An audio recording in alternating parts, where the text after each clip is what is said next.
¿Cómo estás? Kumusta? Kamusta? Sa dami ng isla sa ating bayan, siyak na maraming version ng isang salita o kataga o ang tinatawag na dialekto. Alamin ang mga Philippine dialects dito sa Tribe.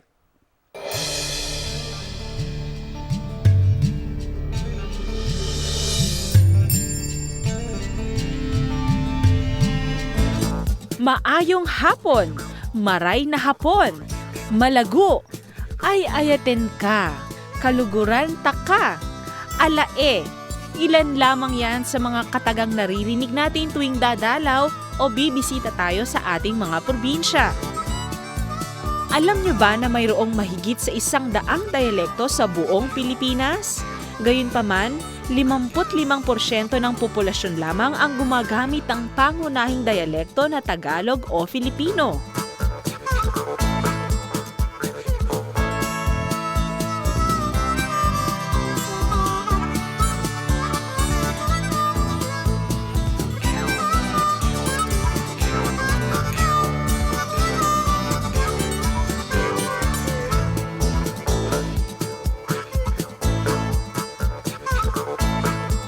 Naghanap kamakailan ng tribe team ng mga eksperto na magtuturo sa atin kung paano sambitlain ang mga kataga sa kanilang dialekto. Mayang hapon, good afternoon. The afternoon is uan. Usually kung kumusta you say ni hao, you answer I'm good, how. Haan, hindi. Ang oo ay when. Dili, tsaka o. Kumusta? Musta? Ganon. Magandang umaga, maayong buntag. Magandang tanghali, maayong udto. Tapos gabi, maayong gabi eh. Naibagnal daw yo. Kung ang pangalan ko, tinagan ko, kat siyak ni ako si Rick.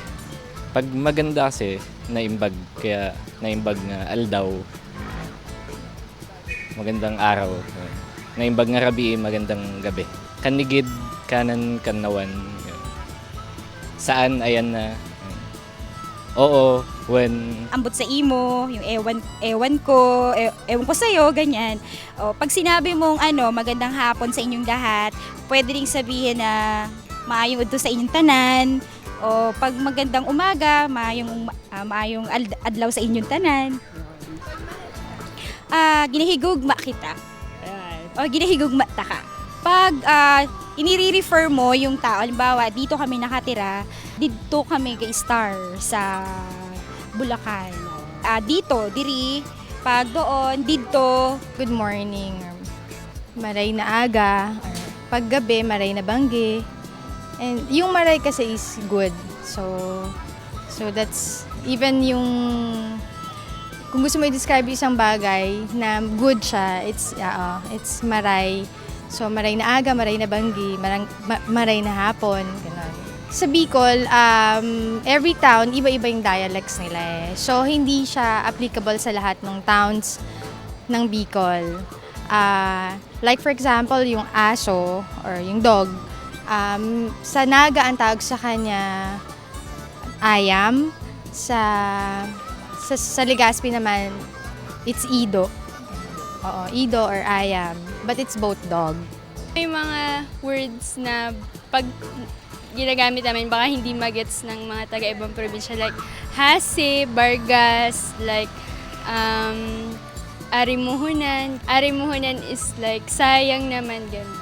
Yung hase, parang double time, gano'n, busy. Pero kasi yung mga taga-Batangas, lagi may Polion Roldan. Ako ay isang estudyante dito sa College of Music sa Universidad ng Sang Diliman. Magandang araw sa inyong lahat. Ang pangalan ko ay si Albert Napoleon J. Roldan na nag-aaral sa Kolehiyo ng Musiko dito sa Universidad ng Pilipinas, Diliman. Sa Ilonggo, ang I love you, pag sinabi natin yan ay palangga kita. Kaya pag tanaw kita na pangga, yun, sabihin nun, mahal. Pag sinabihan ka na, tuot, tanawa bala o gwapa, sabihin nun, tignan mo yun, ang ganda, oh, yun. Kayan, mangan, mahal kita, kaluguran daw, bibile, salwana, keto, puntdod, Kenny, dito, dakala salamat, ako balo, pag di mo alam, ako balo. Iba't ibang pulo, magkakaibang dialekto, isang kahayagan na tunay na mayaman ang ating bansa sa aspeto ng kultura.